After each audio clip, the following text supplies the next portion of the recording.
గయ్యేనమ్మ నీ కాయలు. నా కాయలు చూడండి ఫ్రెండ్స్, నా కాయలు తోటలోకి వచ్చినాం ఫ్రెండ్స్. మేమైతే నిమ్మకాయలు తెంపుతున్నాం. మా అమ్ములు తెంపుతుంది, నేను ఏరుతున్నా. తెంపొస్తలేదా?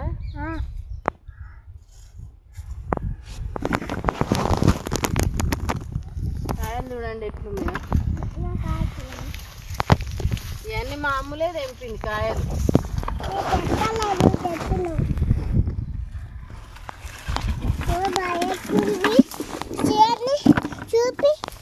బరువు ఎక్కువ ఉందంట మామూలు బకెట్. చూడండి చిన్న ఎత్తుకు. మేమైతే కాయలు తెంపుతున్నాం.